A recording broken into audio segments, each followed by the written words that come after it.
Hello and welcome to the Core Advantage podcast. My name's Darren McInnes. And I'm Jacob Tober. On the podcast, we talk about all things sports science, strength and conditioning, and athletic development. You'll find links, show notes, and references in the podcast details and also on our website. Welcome to another episode of the Random Thoughts Show. A very special guest, Angus Bradley, with us today. Super excited to have you on the show, Angus. Welcome aboard. Thank you for having me. I'm not used to being on the other end of the microphone, usually the interviewer. So yeah, it's interesting. We'll see how we go. Look, the reason I wanted to get you on the show is one of the things that happens with a podcast like ours is that you tend to get your friends on, connections on, and it tends to be a lot of agreeing. And I've got to know you a little bit through social media, and I disagree with you at least as much as I agree with you. Nice. But it's always an interesting disagreement. Yeah. So I just thought maybe because the problem, I don't know if you see it like this, but the problem I see is in the good old days, when you disagreed with a person, you generally worked face to face with them. And you'd be like, well, I disagree because, and they'd be like, oh, and you would actually often disagree and learn something. Whereas now disagreeing, it was like you're at a dinner party. You were trapped at a dinner party. You had to be nice because you were there for another 3 hours.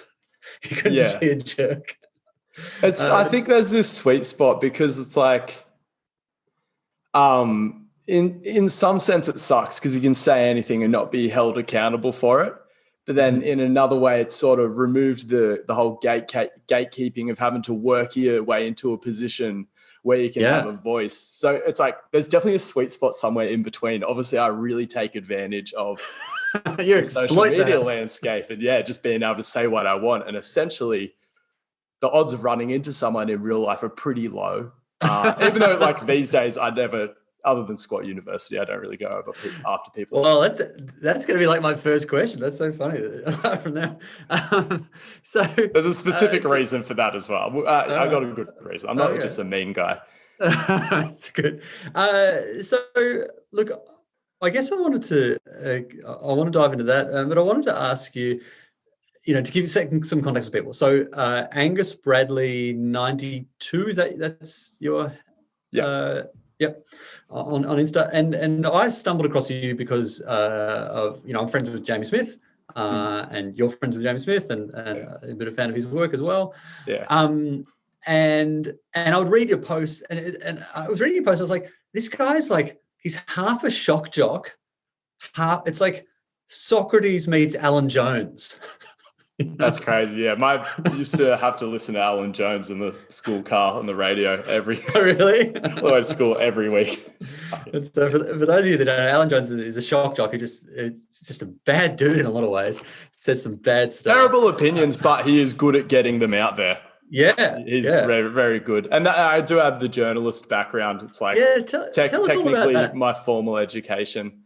Tell us your whole story. Let's go back. High school. Take us through, and then I want to get into the Squat U stuff. Right. So initially, I have a brother who's 20 months older than me, and he was the sporty spice in our family. He was just good at every sport, mostly cardio-based sports and individual sports. But he was, any kid with a decent gas tank will do well in a team sport as well. But I was the smart one in the family, like of the two kids, because I wasn't the sporty one, so therefore I had to be the smart one. You got a pillar role. And then I didn't really know what I wanted to do with my life until I saw The Guardian. I saw an episode of The Guardian in like year 6, and my mum and dad really liked the show, and I was like, I'll become a lawyer because then that'll impress them. And then I forgot to study for my HSC, and so I got into Bachelor of Communication and Media. And I sort of leant more towards the journalism angle, except I skipped the open days at uni. So I didn't know really how to put together a degree. So I ended up just doing a whole bunch of random subjects. There was a general thread of journalism throughout the whole of it, but I was just always doing all sorts of things just if they sounded interesting. So I kind of have like a bachelor's in general knowledge at the 100 to 200 course level. And then... So at that point, like at the end of high school, I started playing in a band, which we probably took a bit too seriously. And then I ended up dropping out of uni so I could go on tour with my band because it just seemed like the right thing to do at the time. And you were just about finished when you dropped out, yeah? Yeah, but at that point, it was just like the new media model was really emerging and everything we were studying and doing in journalism just seemed really backwards. Yeah, it was just all centered around newspaper journalism. And I didn't want my life's work to be like writing about little Johnny's under 6 gala day. And then someone's like cleaning their barbecue and like wiping soot on it and stuff. And I'm like, oh, sick. Because like, and again, you have to work your way up. And it's like, I feel like it's the thing I'm not willing to pay my dues. But I sort of saw like, I could just start being a journalist because the internet exists. So I would take a chance. Like the chance for music was there, but like at the end of the day, unis would always be there. And I had a fun time, and I was convinced I was going to be a rock star as well. Because to pursue things, you have to try to like manifest things. That's what everyone tells you anyway. So you have to like believe you're going to be a rock star. So that's why it's like, that's why it seemed like a good idea to drop out of uni, because I thought I was going to get heaps famous. And we did okay. But then it's crazy how quickly it's over, because as soon as you sober up a little bit, you just immediately go off the idea. So after a tour, things really slowed down. Just our manager really slowed us down releasing music for, I don't know what reason. And we ended up having a falling out, and then she tried to sue us for heaps of money. So then that kind of put everything to bed. So then the only thing that had been a consistent thread in my life at that point had been fitness. My brother became a PT immediately out of high school. So in my last year of high school, I essentially had access to him as a personal trainer, got a gym membership there and everything like that. And even when I was partying and stuff, when I was playing lots of music, like I was always showing up hungover, working on my fitness. So then I just started PTing out of this little warehouse gym, started training my mates and stuff like that. But it took me a while to get serious about it, because it's pretty hard to build a business when all your contacts are just like broke musicians in a small town. And then it just got to the point one day where were you living at that point? At my mum and dad's house, and I was like 24. And at that point, Wollongong? Yeah. So at that point, I had been pretending to go to uni for over a year. And then, so I had already mentally come to terms with it. And then when they were heaps mad about it, it was hard for me to respect their anger, which obviously they were well within their rights, because that was part of the that's old news that they housed me. But like, it was so hard for me to be like, well, yeah, I've had a year to process this. Obviously you guys haven't. So then my dad was kind of like, hey, like, he was about as polite as you could be about it. He was like, you need to do something with your life. So then my brother got me an interview at George Street Fitness First, because he was like, you just need to get up into the city, get out of the small pond, come up to the big leagues where there's just people waiting to be trained essentially in the city, and you'll be able to build a business. Like initially the gym just paid me obviously to be a floor staff thing. So it was just a bit of stability. And got my foot in the door, and then I've been doing that for 5 years, and I handed in my notice at Fitness First 3 months ago. And this is me finally entering the real world as a small business owner in PT. Kind of like in the next week or so.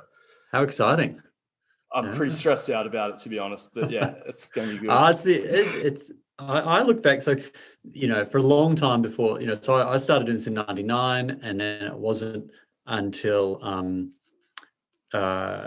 2008 that I started actually having some staff. So like there was a long period where it was just me as a solo operator. And that was great, because you're just learning. There's so much to do.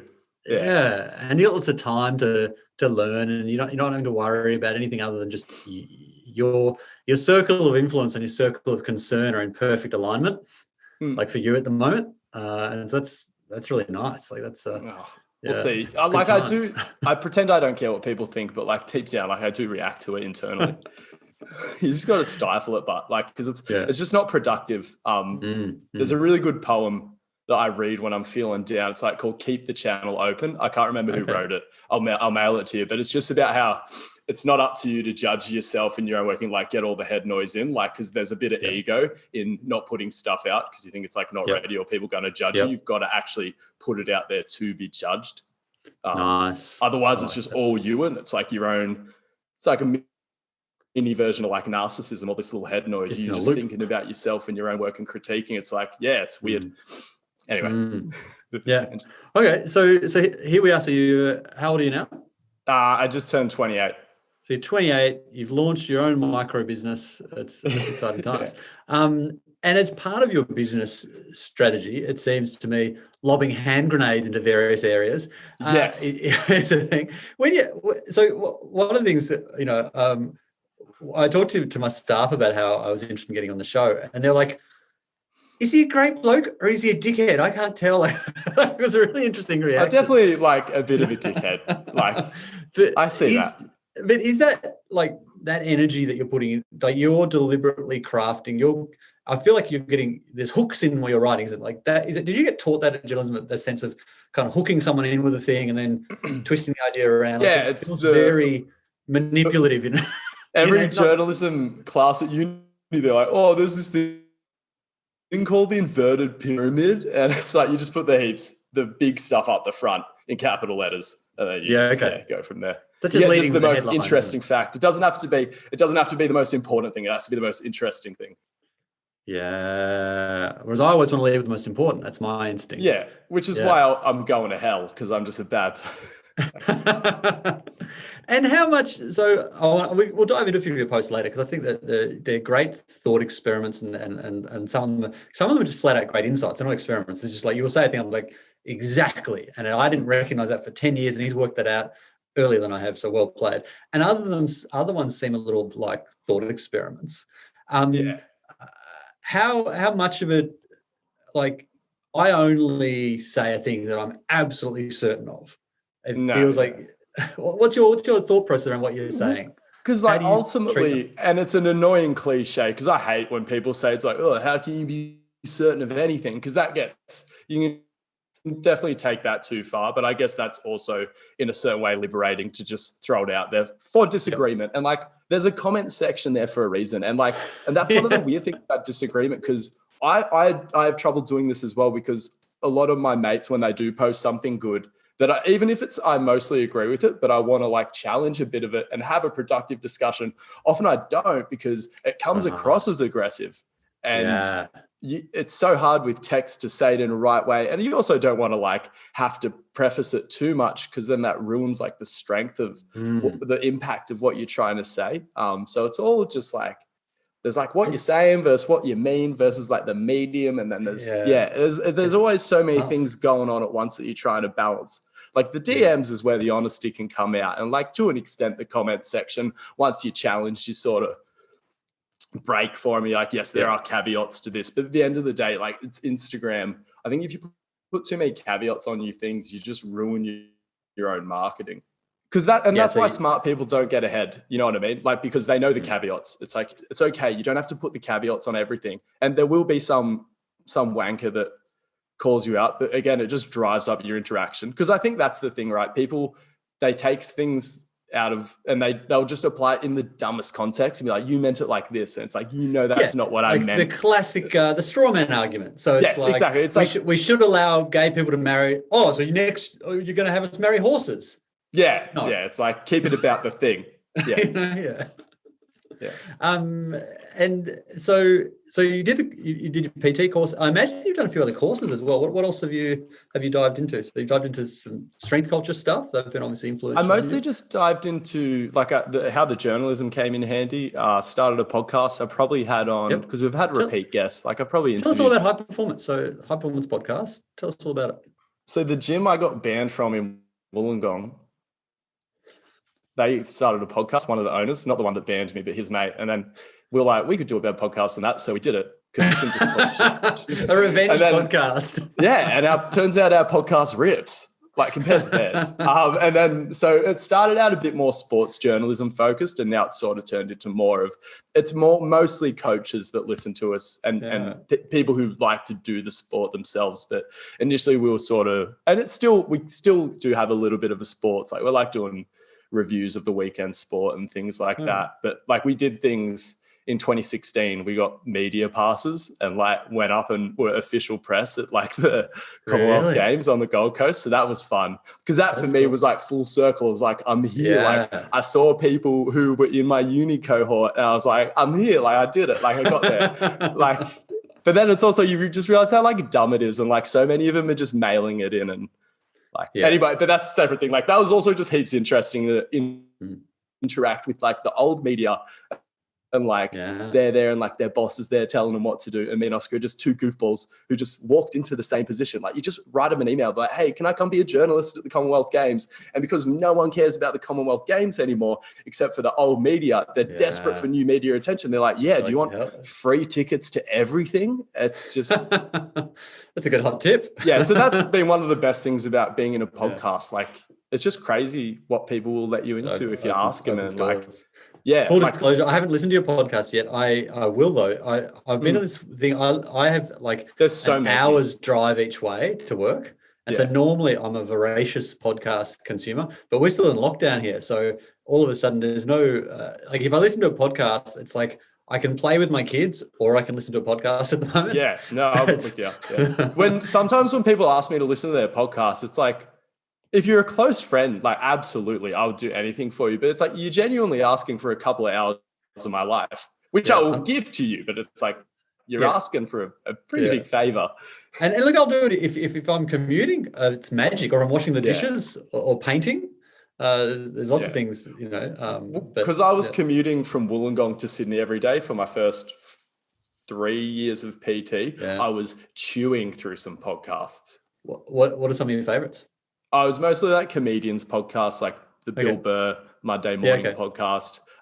Rogan, it's just male Oprah. Like the strength of guests is just too good. Incredible. Like Macaulay Culkin, like Tony Hawk. It's just absolutely bananas. And they just fly in and out. Dr. Rhonda Patrick, I love her. She's solid. A bit too obsessed with Saunders. Well, it's more Rogan's obsessed with Saunders. So every time she's on, he's like, "What have you heard about Saunders?" And then when coronavirus came out, he got her on and was like, "Saunders would fix it, right?" And she was just like, "No, they're good, but like." Do you know we have a sauna? And then we've got Just a sauna Fly Sports also is amazing. So which one? Just Fly Sports and Rebel Performance Radio are two like in current rotation. Just Fly Sports, Joel Smith. And then Rebel Performance is James Serby, Cerbie. Check them out. All right. So that's some good context. We're getting to know you a little bit. That's good. Let's tell us about Scott University. What's going on there? Why? Because they seem to put out, to my eyes, some interesting, reasonable stuff. I don't lose my mind when I say, but they're pushing a button with you. What's the deal? There's multiple layers here. There's also some personal baggage. You know about like Kelly Starrett and like the Kelly Starrett squat?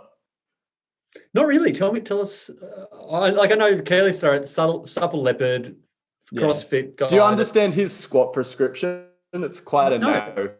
Talk us through it. I'd love to. This is why I want to. It's like everyone has to do this. I'm much more interested in people that know this. You've been in the trenches and you missed some shit. Exactly. You've been busy training people. I've just been busy on the internet, like talking shit. I haven't missed a thing.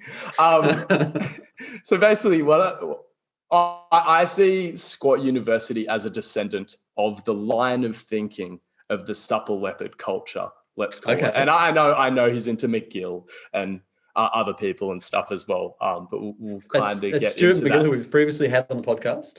And that's it. I just feel like interesting guy. Very. I've done his course too. I did a 3-day course with him.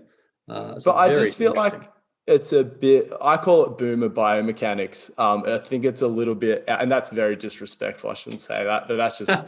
It's a fun term, and I think it's an outdated. I'm Gen X. It's okay. We're all good. It's an outdated mechanical model that they use, and basically, when I signed up to be a personal trainer at Fitness First, they make you go to, when you're on the roster getting paid, like as a level 1, you go to upskill every week. And in one of the first upskills, one of the people, he said I was squatting wrong, and he gave me like the Kelly Starrett makeover, but he did it in front of everyone. And I was just like, as he was telling me the squat prescription of like, you have to point your toes out 11 degrees and then maximally shove your knees out to the side. I was like, oh, you're a fan of Kelly Starrett. And then he fucking denied it. And then he continued to like be like, you have to squat this way. And I was like, I don't know if I'm built to squat this way. And he was like, do you want to be squatting for a long time or a short amount of time? And this is in front of like 20 of my future peers. And he's like shaming the fuck out of me. And I couldn't squat like that because it's just like, it doesn't work for my body.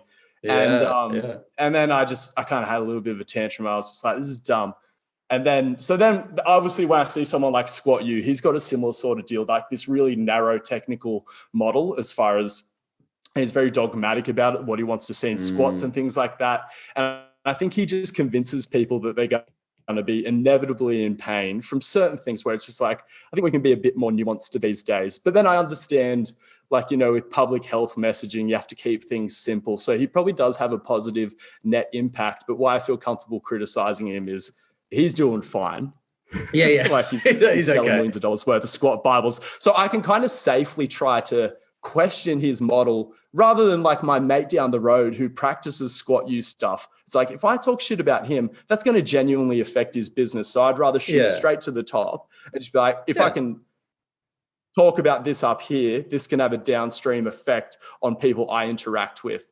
And then, so that's why. Like, I don't like going after people, but I'm comfortable not going after people, but just pointing things out about people and what they say and be like, this is a little bit silly, in my opinion. What do you guys think? But then I wouldn't, someone who thinks the same thing down the road, you don't really get anything out of bullying them. No. It's such an Would you like space. to get into the specific information, obviously? Yeah.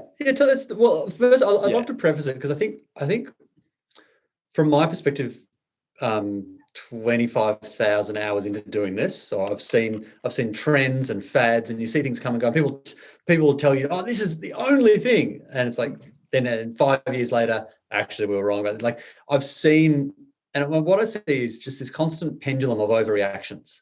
And so, you know, you got the cotton wool brigade with the physios, where you weren't allowed to do any axial load because people were just going to explode if you did axial load. And that didn't make sense. And you had Paul Check, who was like, "Oh my God, your rectus abdominis are firing. That's terrible for your core strength." Rectus abdominis now he's doing like mushrooms and shit, and like he's gone full crazy. I always tell my staff, if ever I start talking about myself in third person, just like slap me around a little. But anyway, it's like these really extremes. And so at the moment, it feels like there's a whole school of thought. Like if you're talking about the really narrow technical model, it feels like there's this whole school of thought that's just do whatever the hell you like. No, as ugly as I you think like. technique matters. Yes, that's where I'm with you there. It's really interesting. Okay. But I think I agree. Technique matters, but not having. It's not communist Russia. There's more than one technique. Like you can have different ways. There are parameters, but there should be variability. Tell us about how they restrict it and what you think. I'm fascinated to hear all this. Well, as I say, in the trenches, I got no idea what they're talking about. Just the way he'll use like a world-class athlete and be like, "This is crap," and it's just like, then you look at his lifting and his squat is so like just middle of the road crap. Like it's like his squat's like about as good as mine, and I don't call my page Squat University. Not that like maybe that's me projecting my own insecurities, but like I think if you're gonna be Squat U, you got to be at the cutting edge, and you got to be like pushing. Like the whole idea of universities is that they're not meant to be dogmatic. And I know some might say that universities fail at this. So Squat University is really just reminiscent of the actual university model in practice in front of us on Instagram instead of in the real world with hex fees and things like that. But this whole thing of like, you know, when they get the model spine and they just smoosh the discs out the back, that's not what happens. That's not a body. That's not a living thing that can adapt. That's not something that's been pressurized by fluid and living tissue.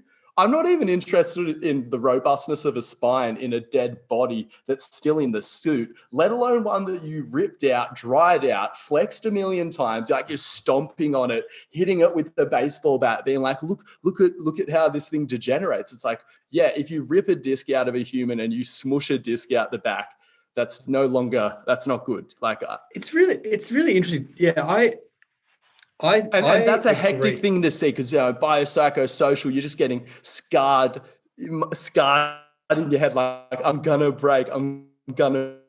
And so that's the thing. Like I was talking on my Instagram the other day about how I reckon if Squat University did flex his spine, he probably would feel like he herniated a disc because he's got so much head noise, and he knows it's not real, but he thinks he knows that it'll break him. Therefore, it will. And I have some experiential baggage here too, which is interesting. And so I reckon, where do I start with this? So one of the first elite athletes I trained stiff as a board, future NBA international, probably should have been a dual Olympian at least. And just had the biomechanical setup that she should never have been doing a straight bar deadlift off the floor for 1 minute. This was an athlete who, if she never stepped inside the gym, would have been one of the greatest players in the history of the WNBA. Like, she could ball, like left-hander, move like a jet, just amazing. Yeah, and probably because she could improvise, right? Well, and like, she had really stiff collagen. She was like a one-woman spring. Right. So she was really well suited for explosive movements. She literally once stood in a ditch. Like, she tripped, sometimes you trip over in like a pothole and you roll your ankle. Yeah. She did that and her ankle wouldn't even roll. Like, she was that durable. Oh, right. Yeah. Right. She was really stiff collagen. But anyway, so she was made to do an 80-kilo deadlift with a traditional stance, with horrendous flexion, and ruptured 3 discs simultaneously. Now, at that point, she didn't even know what a disc was. Right. So there was no psychosomatic. There's no, you've worried yourself into it. She just flat out ruined her body. I would like to challenge. Oh, go on. Well, and so she had the MRI. Like, she couldn't walk, agonizing pain, couldn't sneeze for 3 years. Like, she had a horrible road. Right. And so this was a case where it was, you just really did some damage there, mechanically. Because you were given an inappropriate exercise for you. That exercise didn't suit you. And in the end, she had revolutionary surgery, where she actually flew up to Sydney and had a doctor zap the discs to kind of cook them so that they were hard, so they didn't keep protruding, and ended up getting another decade out of her career. And so I was part of her rehab. They do some crazy, they do some. But it worked. Shit. She had to pay for it. That's sick. It was out of her own pocket. She had to pay for it. But anyway, so that happened in 2003. So it was a very formative time for me. And it was just this sense of, all right, flexion is probably a natural thing. We flex when we we do a deep squat every time we go to the poo in the wild, like, it's how we're meant to move. But for some people, heavy loaded flexion in an unnaturally heavy way doesn't suit them. And so for your athletes, well, you got to, and I've trained maybe, what do I train? Let's say I've trained 1,000 athletes in the last 20 years, maybe, because you actually don't train that many people across a whole career. Depends on your circumstances. Hey, like, in some ways, as an F45 trainer could train like 1 million people. But that just, you know what? That versus a good coach with good retention doing one-on-ones. Yeah. That F45 coach, though, they're not training those people. They're just kind of around them while they're training. Like, there's a difference there. Yes. But anyway, that's something. But anyway, and so I've seen multiple athletes who were completely unaware of discs have really nasty disc injuries. And so that's not to say that no one should ever do a deep squat with a loaded spine, but probably for a whole lot of athletes, it doesn't stack up in a risk reward. You go, yes, maybe you could, but just because you can doesn't mean you should.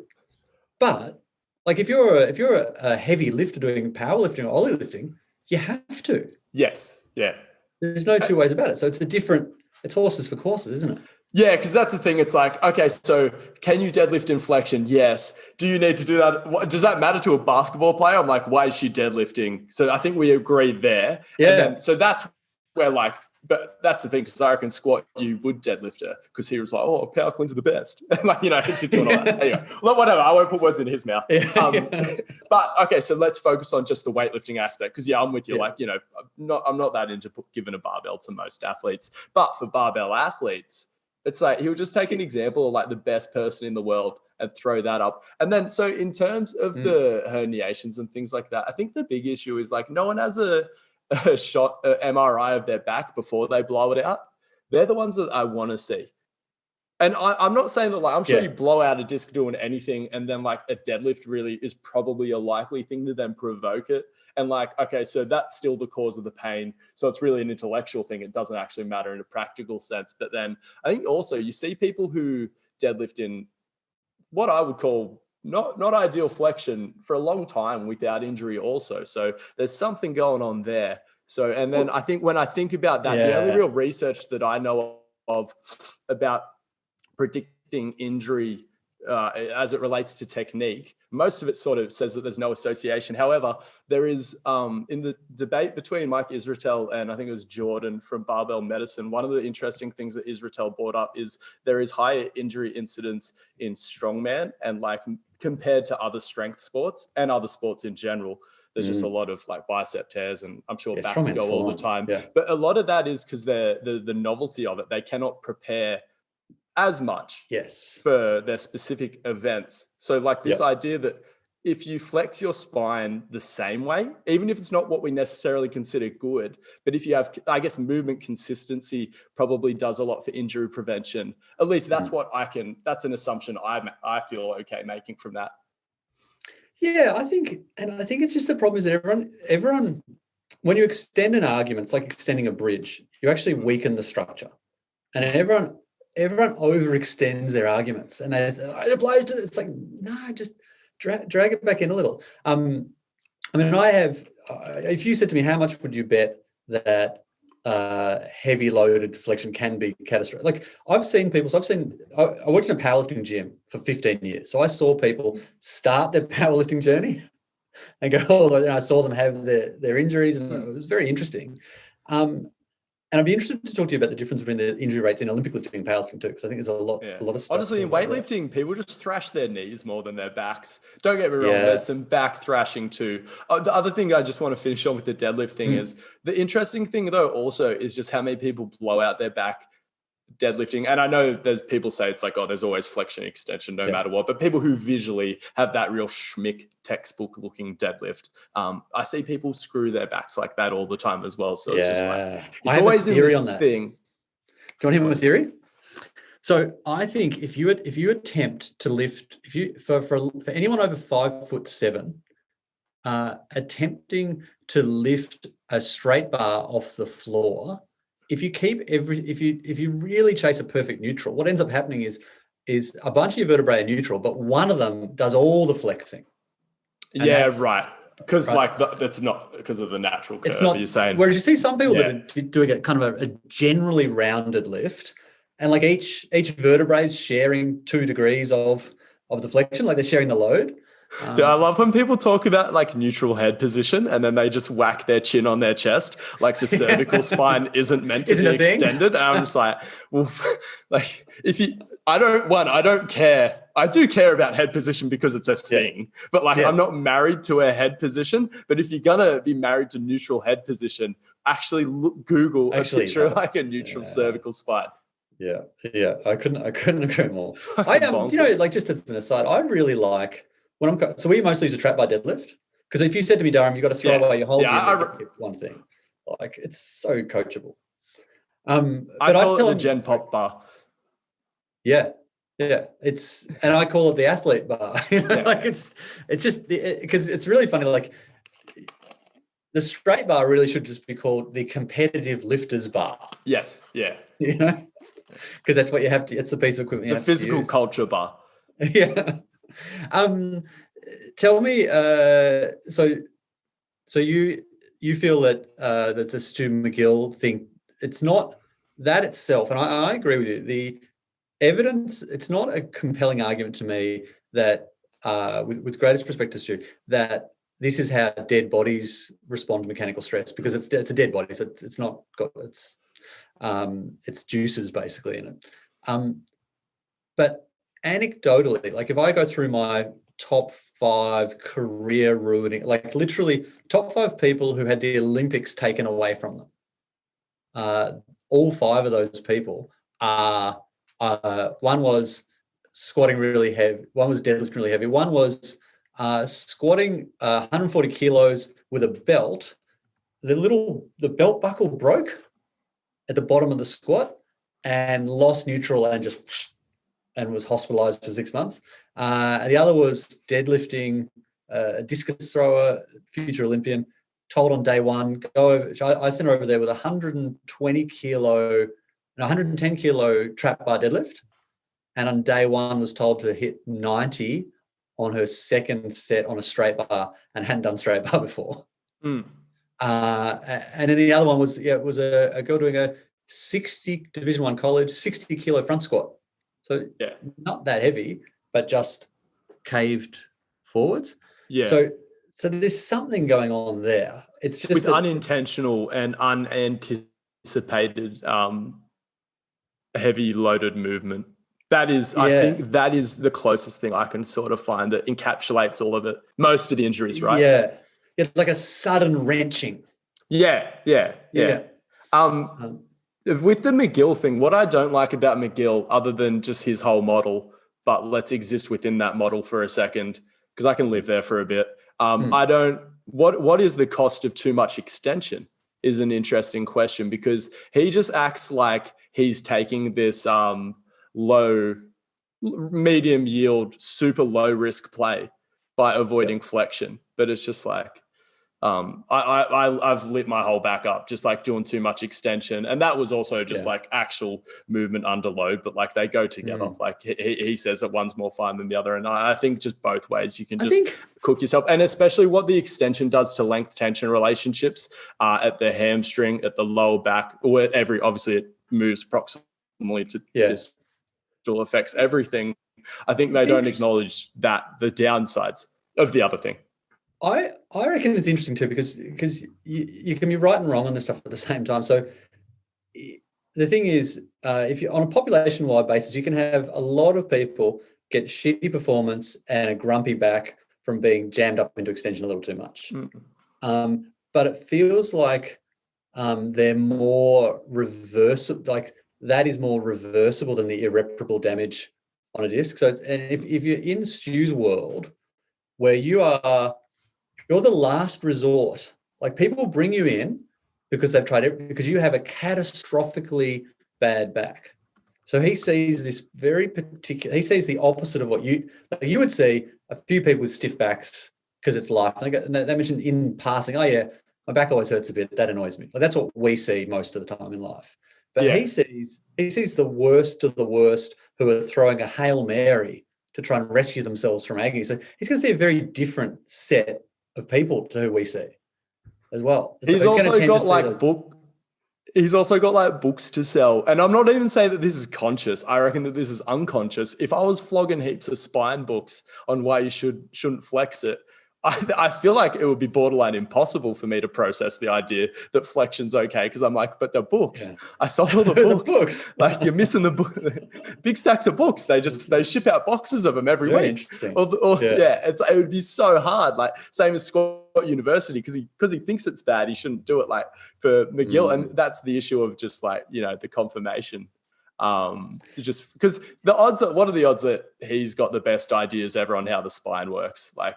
There's going to be someone coming along who's just the spine savant. He's a spine caveman to someone that we're going to have in 100 years. And so is Bill Hartman, who I'm into. Not that people don't get shit right early on. Like, world's rounds, we haven't disproven that yet. I think what I try and do is, I don't agree with everything. For instance, I've found out anecdotally that deep activation works astonishingly well for general spinal and core health. Now, some people say, it's bullshit, it doesn't work.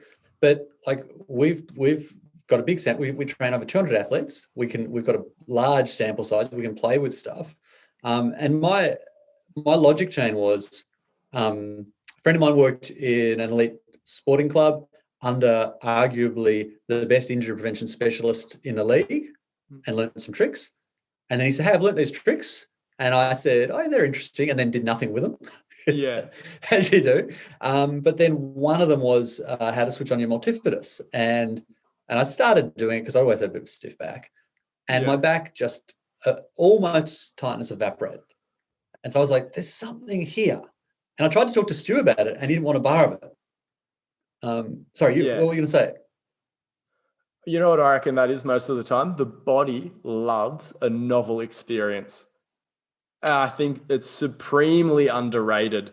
And I don't say this like it's a placebo thing, because that's honestly, in my opinion, one of the biggest therapeutic tools, because you're giving someone something that they're not getting.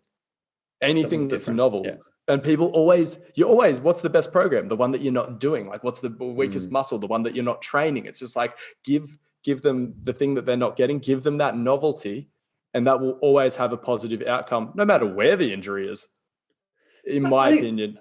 And I'm not saying, there's definitely more to it. Like, I think novelty, I think you're right. I think sometimes just changing it's, stuff up can be really beneficial. Yeah.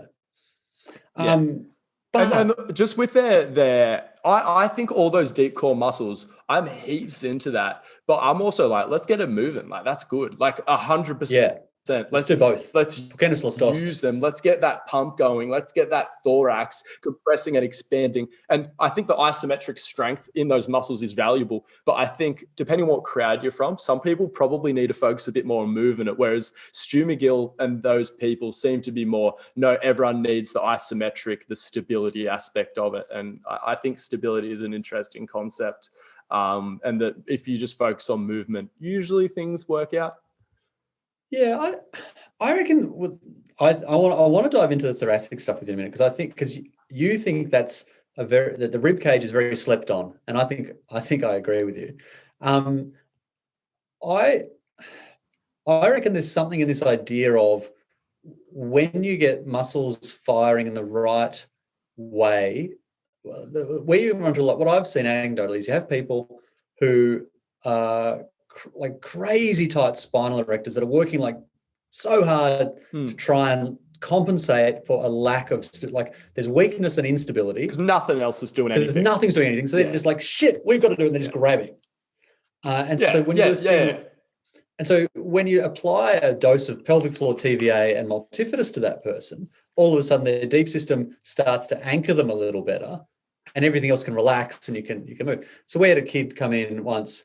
And he had Sherman's, which is, the wedge-shaped deformity of your spine, where they're not completely even, one's a little wedge. And first session, you palpated his spine, and it was like it was rock hard. Gave him multifidus for a week, comes back the next week, it's like a marshmallow. Yeah. And it's like, there's something going on here. But I couldn't get Stu. Stu just got really mad when I talked about that. But I think so I think there's something in that, but it gets glossed over because it's like, no, it's either this or it's that. I have a client who has a witch doctor, and he's my favorite therapist out of all my clients' therapists because he gets the job done every damn time. I don't care what he's doing because he sends them back and they feel good. I've got other other physios I've referred people to who I don't like as much as I like that guy because he just it does like. And I know you can't just go placebo, everyone, and I think it's mostly placebo there, but like, it's weird, right? Like, because it's like there's what works, and that's definitely important. And then there's what's in the middle, which is, I think maybe there's like the actual mechanism, and then that's affecting something maybe more superficial, and then there's like the absolute truth. So there's like those three different things that all potentially work. There's the solution, complete isn't it? placebo. There's the thing where you're like rubbing against the issue, but you're not right there. And then there's like the root of the issue, like actually getting the underlying cause. And I think that it's so hard to know which one you're at. And and I guess the things that I think are the actual thing are the novel experiences. Get everything doing its job more or less to a certain extent. Yeah. And as long as there's not too much head noise, everything will feel good.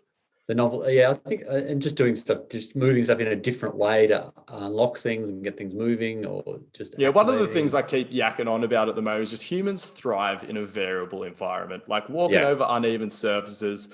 How often if you trail running.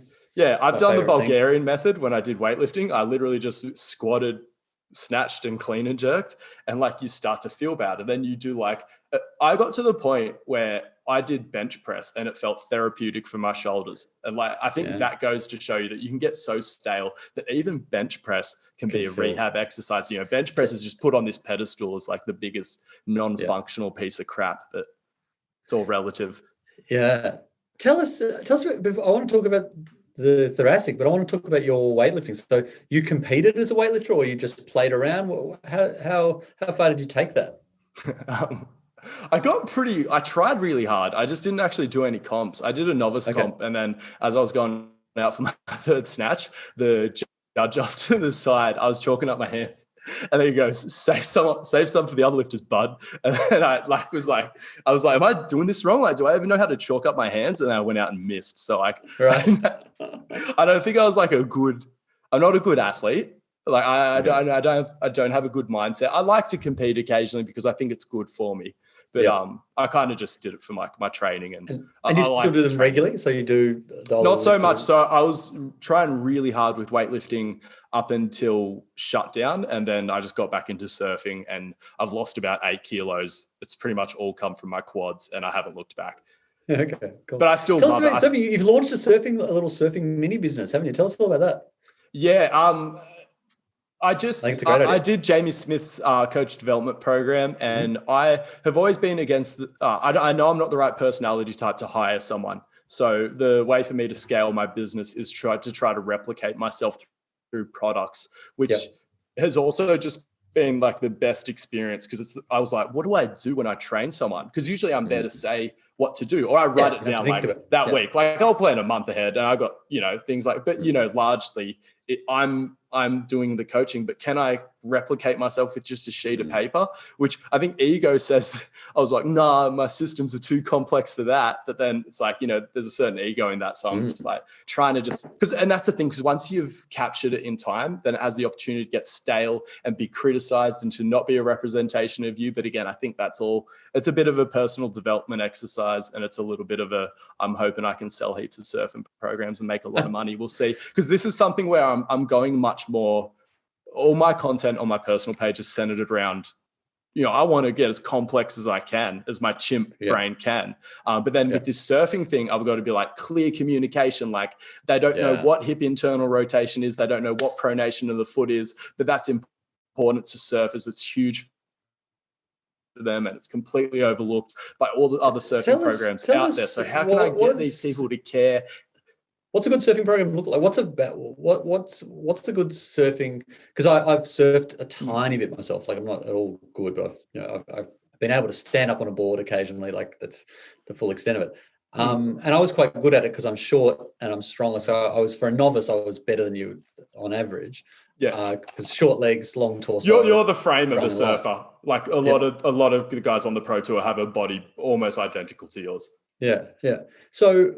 But what is it that they most need that they're not getting? So what are your? So they need movement options. So the cop-out answer here is they need to be a human first and foremost. But everyone needs to do that. But they need to be extra human, I guess, because there is a lot of using up all of your joint ranges of motion in surfing, especially like, are you familiar with the term like laying back? Like especially with aerial surfing now, a lot of the time, you'll land, but then you'll fall over. Because in surfing, your board will keep floating along with the wave. If you keep your feet planted on the board, you can kind of get your ass back on your heels and then squat your way back up. So that's cool. A lot of the things that are pushing surfing ahead require you to be able to recover from the layback position.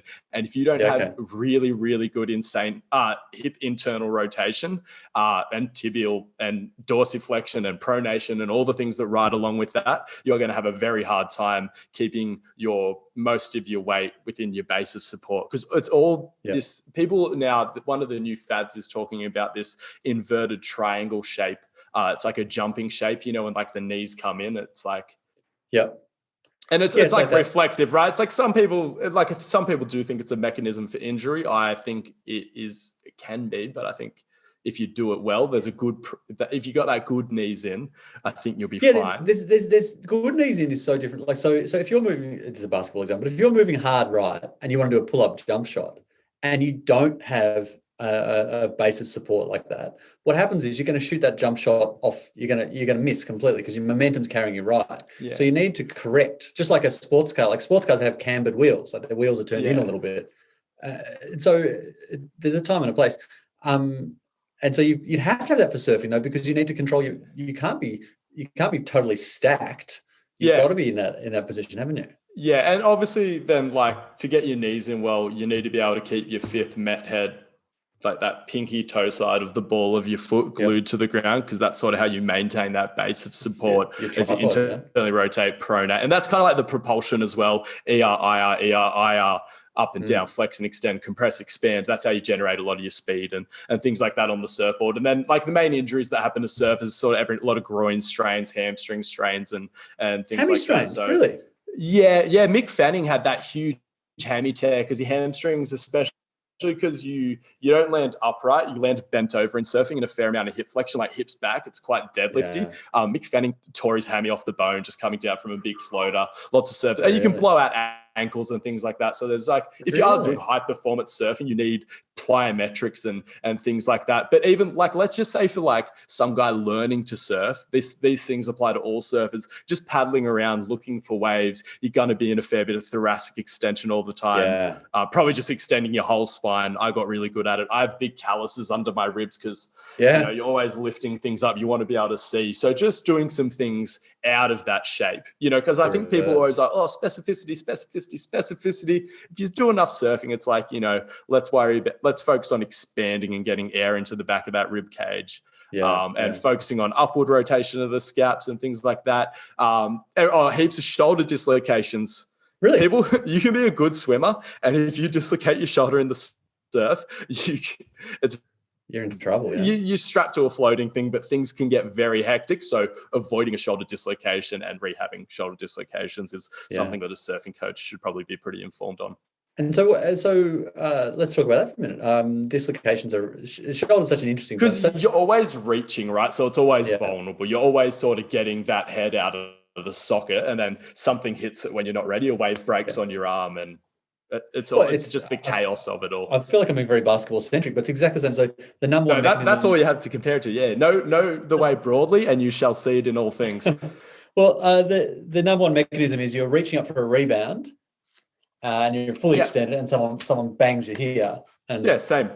Same exact same. And so our remedies are teach them how to reach, but also teach them how to press and stabilize. Teach them how to push and pull. Are there any special tricks that you're different, you think? Just like walking out a plank, you know what I mean? Like testing it, removing a and just doing some reactive stuff, like anything, just like exposing it, and just like maybe like you're behind them and like you push them a bit when they can bounce off the wall, things where they're not completely in control and their body are still to react to the ground coming at them, I guess. But other than that, just like actually being in the position overhead pressing. Cool. But again, a lot of surfers surprisingly really struggle to get those shoulder blades to upwardly rotate. Well, because it's almost like they're the opposite. Like the desk population is spent their whole life kyphotic and over like that. We're at desks like in cars and everything and phones, and then surfers are just in completely opposite, aren't they? Like they're just locked into the opposite spot. This has been great to tease out these things and get some ideas. Justify myself. No, it's really good. It's really good. I'm very ignorant of all the big battles. So there's the battle that's going on, and we can hopefully do another go with this some other time. I don't want to keep you forever today. But it's the battle between thou must stay within this very narrowly constrained technique, and then at the other end there's just lift as ugly as you like, and somewhere in between is the nuanced view of there's a variety of techniques, but it matters. What are the other big battles that you see that piss you off? Like you guys are, like, that's one. Are there any others that drive you crazy? They all do. No, but some are more entertaining than others. Like vegans versus carnivores, boring. We've all been swimming in that. Have you heard of inside edge versus outside edge? Talk to me about that. No. That's in running. It's like if you push off the inside or outside edge of your foot. So it's kind of like whether you're into pronation or you're not into pronation. And I think like if is that in change direction or is that in sprinting? Linear? Yeah, they try to apply it to field sports, so I guess it is non-linear. But the footage they're all throwing around is mostly about linear sprinting. Surely it's your big. So basically, inside edge was sort of the first thing to gain traction, and then a bunch of people like that's an injury mechanism. It's essentially like the knees out. They go at a greatest of all time movement. They're just into outside edge, and from what I can tell, they're just the coming of Kelly Starrett. So who is it? But in the sprinting world, Goda, greatest of all time athletes. Like they haven't trained anyone, so they just download vids of Michael Jordan, and they're like, he's doing what we said to do. What? And then they go on other people's pages, being like, "You're hurting people." Really? Yeah, and they come up with lots of acronyms and buzz terminology and things like that. It's pretty entertaining. Maybe I wish you hadn't told me. I'm probably going to get angry. So the inside edge camp is typically a bit more civil. if not just as potentially wrong, but they're typically a little bit nicer. And I think as well, a lot of people misinterpret what inside edge even is, and probably outside edge as well, because as usual, you know, the whole foot fucking exists for a reason. Yeah. So for someone to be like, just this bit of it, I think that's categorically stupid. And I think people do that all the time. Any amount of barefoot running, you just can't help but come to the conclusion that your big toe joint is a big deal. Like when you can load it nicely, you get a nice spring out of it. Like the idea that you would forego the benefits of that load and just go, no, I will just use my pinky. Like that seems like insanity. Yeah, and when people are anti-pronation, it's just like, it's hard because I've been okay with pronation for a while, so it's hard to remember how to justify it just because it seems so obvious. It's just like, oh, it's just what the body does. Oh, sweet. Yeah. Like, you know, like, why do I have to explain it more than that? There's a bunch of joints there. They bend. They you know how your elbow bends? It's like that. They just bend. It's all good. Yeah. Like, it's a masterpiece. So like just about every other joint, I reckon, in the body. I look at just about every other joint. And I feel like if you were the engineer that made that joint, you'd probably get the sack in terms of modern uses. But like if you brought the knee in, you get the sack. But the foot, you look at the foot, you go, A+. That's a brilliantly designed piece of equipment. Like that's very good. Has almost no downsides. Like the shoulder, you've got upside, you can do circumduction, but fundamentally it's held together by sticky tape and string. But like the foot's good. Yeah. But I think that's the thing. I think it's more complex machinery than what people like Squat U and stuff pointed out to be, because it's just like, a knee joint's a hinge joint. Well, it's just like my door doesn't have a patella. Like, and the hinge joint's a rolling gliding joint. It's not a hinge joint. And obviously tibia and femur rotate, so things get pretty hectic there. I think people just underestimate how much the body rotates, even in sagittal movement. Like this whole idea, you know, Usain Bolt's knees coming across his body, and this goes back to what is your technical model versus what do you use and what do you accept. I think there's like what you're trying to do, and that's your cues. And then your technical model is like what you accept. And I think people see the stuff in Usain Bolt, and it's like, he's thinking run straight.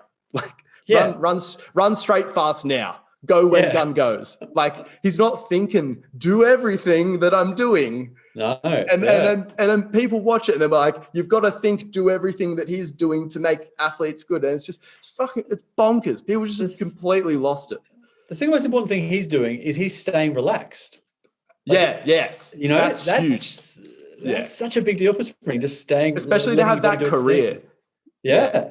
And what was the one where Gatlin was ahead of him and he beat him in all the heats, and then just right at the last moment, because Usain Bolt just kept doing his thing, but Gatlin tried to lean forward too early. He was antsy. He couldn't keep it in his pants. Bolt won. Like, that has just been the thing about Bolt's career.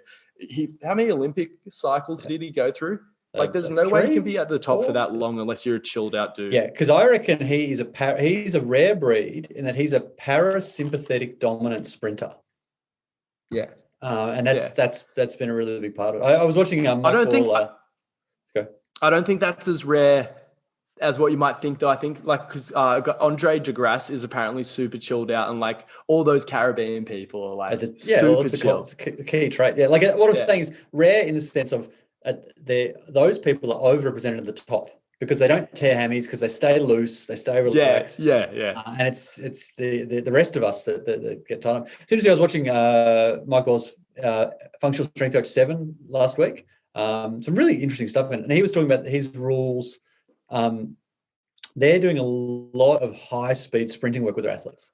So last summer, the summer of 2018, they did like 20,000 reps of 98% maximum sprints for 0 injuries. So pretty good. But they have these rules, and one of them is that they never ever allow anyone to race, because the second you make it a one-on-one race, sympathetic ramps up, you get tense, you get tight, and your risk exposure goes up. I was like, that's pretty clever. It's so tough, because it's like competition's so good for results though, and it's like, I'm kind of like, don't tear my kid's hammy, but get him in competition. Like, that's where I'm at, man. Like, but what he's doing, right? That's very interesting though. Like, because that's some results. He's found RPE 8 for running. Oh, is that? Oh, so right. So it is meant to be sub max, right? So that's why you can't have competition. Sorry. Yeah. So what Yeah, you I want wasn't is you listening. want Yeah. you I want was that listening, point. but You want that point where you're extracting all the benefit without right. much of the risk. And so what we do typically as S&C coaches, we make people do all these running drills, and they're actually never going out of RPE of RPE 6. Like, and the difference between RPE Well, and just 6, you reckon just the relaxation and like, I reckon what it is it's just so velocity has for running. It's like jumping. If you practice jumping at 80% intensity, you will get zero improvement ever. No one has ever gotten better from doing 80% intensity jump. You have to pop. You have to go. And with sprinting, there's a sweet spot. And if you go too hard, you'll tear stuff. If you don't go hard enough, you won't get a result. And it's just how do you find that? So his thing was very clever, was we're going to time everyone. So they're competing against their own time, but they're not competing against each other. right. Like, well played. Like that's a really interesting way to thread that needle. Yeah. Anyway, I get, but then I wonder, is it like, because it's about the collisions, right? Is that why you can train jumping? Oh no, jumping just works. Jumping you just can't do it at a lower intensity. Like, you know what I mean? Like obviously it could be done lower risk at higher intensity as well, because you have the opportunity to do a high intensity jump, but then with max effort, but then obviously you can remove the landing from it. But then I guess sprinting, you just have to be running. Go. Yeah, it's very interesting. Now we should wrap up soon. This has been great though. I hope you can come on again sometime. I'd really like that. Yeah, absolutely. Awesome. Let's talk about the rib cage, and we'll go into it deeper probably next time. But to me, often I've been saying to people for years, if your thoracic is wrong, nothing else will be right. Like it's such a lead domino. Yes. What do you think's wrong with the approach to the whole rib thing, apart from not thinking about it?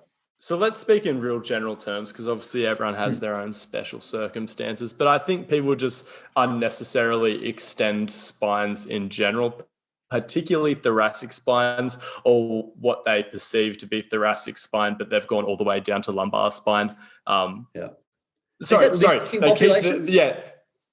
Yeah, it's a lifting. It's a lot of gem pop as well. It's all sorts of people, but people who don't lift are more inclined to be genuinely kyphotic, I think. Whereas most of the lifting people, it's like that rod up your ass posture, like training heaps of back, doing all your rows, but like still no visible traps because everything's just compressed in. Whereas, you have a look at like those nice backs. Like I think Arnie, a lot of those bodybuilders who can rotate when they pose have that really nice thoracic curve, and like makes all the muscles stick out, means there's heaps of room in the back there for air. And I think it's just this thing where people are always extending people, and like in my eyes, that's a pretty sympathetic posture. Like that's propulsion, that's moving forward in space, that's extent. You know what I mean? That's propelled. I just think just get some space back there. Even people who are kyphotic and stuff, it's like the back of their rib cage is probably still stiff from sitting against a chair and just being sedentary all day. So even for people who are kyphotic in presentation, you can still benefit from expanding the back of their rib cage through either respiration drills or just like, do a front squat or something like that, or really really reach and hold in the reach position when you're doing your rows. And I think those are the things that are missing much more often than thoracic extension. Is there do you think so? One of the ways people chase that expansion is to do a Zercher squat, which a lot of people find absurdly uncomfortable, myself included. You put knee sleeves on your elbows. Is there a way of I was wondering though, couldn't we do that? Couldn't we achieve a similar sort of force moment with using the trap bar somehow, like a low-handed squat? Almost certainly. I just find the Zerchers incredibly useful, especially it's like a lot of times that elbow lines up with the thoracolumbar junction. So it's a really good piece to sort of shift back if they are that typically extended. I do too much bench press and sumo deadlifts presentation. I find the Zerchers incredibly useful if you can get past the discomfort, because that is the big thorn in my side. You've got to remember to have like a towel or something to just wrap around the bar. But that's the thing. You don't always have to go heavy. So it depends who you're working with. Most athletes are pretty good. If you bring in Susan, who's, a million years old from down the street, you might have to pad her up a bit. But that's the thing. They don't have to be that heavy to get the therapeutic benefits. Like 40 kilos goes a long way on someone that doesn't have a crazy amount of muscle. If they can do some Zercher squats with 40 kilos, you'll get those thorax benefits. Yeah. Okay. But it might not be like a quad stimulus, let's say, if they're doing their Zercher squats. Yeah, but you're getting the thorax benefits. And you're learning how to squat with a better alignment, which you can then transfer later to a good back squat potentially. Yeah, it's a good teacher. It just fits in really well with the regression model. Like I said, it's like a front squat, but it doesn't require the mobility. Zombie squats annoy me, probably because Squat University likes them. So it's my little edgy thing. And it's also, the Zercher squats are very bougie in the breathing and PRI world. Not PRI, it's like PRI adjacent. There's like this whole other community of people that... Is bougie short for bourgeoisie? Is that where... It's kind of like, do you know the term yuppie? It's like the new term for yuppie. It's like new trendy. It's like you're young, you got a bit of money. But the derivation sounds like it's the French term bourgeoisie, which was the term that Marx used about rich people. So it's weird because it's like, I don't think it came from the term. That can't be a coincidence. It seems appropriate. True. It was just where the context I heard it was in a Migos song. And I don't know if they're the kind of guys who use the word bourgeois. But I guess that is it. Hey, upper middle class. Middle class. Yeah. I'm good. I'm good, man. Because I've heard a few people say it lately, and I'm like, do you have a master's in etymology? No, I did an arts degree. Yeah, there you go. I've done history and philosophy. Yeah. So you know how useless those things can be. Well, no, because they're heaps good for the brain, like just for jobs. Yeah, like the first 10 years after my arts degree, I was bitter because people would say, "Oh, you did an arts degree." I'm like, "Yeah," and there's a joke. What did the law graduate say to the arts graduate? What? I'll have a big mac and cheese, thanks. Yeah, it's so heavy. It's tough because there's so many smart people from my year at school who did arts degrees, and like there's so many idiots who are just making heaps of money, and I feel bad for the smart people. But what I've come to appreciate in later life is that I did a degree that taught me about logic chaining, and it taught me about thinking and about reading, which it's a slow burn, but they all do pay off and eventually. Expensive. Whatever. Yeah. I only live once. I started saving for a house recently. I forgot I had HECS debt, and it just hit me just as I was going to bed one night. I was like, "Yeah, I have HECS." And I was just like, "Oh, yeah." Well, stick around. The next 6 months, we could see house prices be a little bit favourable if you're trying to get in. I need the market more time? crash for 2 years, and then you're good. I'll negative gear my way out of face-to-face coaching. Very, very good. All right. Thank you. Firstly, thank you so much. Notes that I need to get. I need to have a look at the inside edge outside edge go to model, and you're going to send me that poem. Yeah, let me show you the swamp that is social media.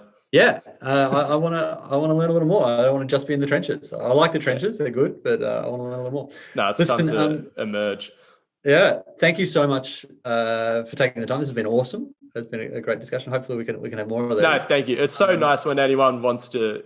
It's so nice when anyone wants to interview you. Like, I think it's one of the most flattering things.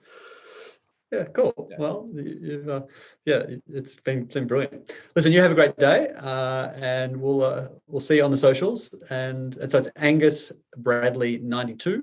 Yes. And also check out, I can't speak from total authority because I haven't listened to it yet, but I'm going to be checking out High Performance Podcast as well, because it sounds like it'd be really good fun. We'll see you around. Thank you for the plug. Right. Thanks, everyone.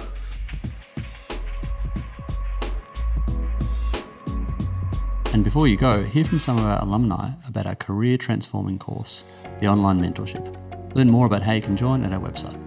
I learnt the theory stuff at uni, but I didn't know how to apply it, and coming to Core Advantage was how I bridged that gap. So I knew the stuff, but I didn't know how to do the stuff. It was something that I needed to do personally for my own development, and it's allowed me to work in elite sport for now 5 years. So it was a massive help. I think mentorship is really important, and being able to ask questions all the time, and the Core Advantage course allows that because there is a big team of people that you can ask questions. I get to train professional athletes every week, work really closely with professional athletes, which is awesome. A lot of the skills that I'm applying I learned through the program at Core Advantage. It's not just something that you read and then think about and then go, oh, how does that tie into everything? It's something that practical that you can turn around and go, this is exactly how I'm going to apply it. And the concepts that you learn help you as a coach, as a professional, as a person. Yeah, it's awesome. Definitely go and do it. To sign up for the online mentorship, head to coreadvantage.training/mentorship.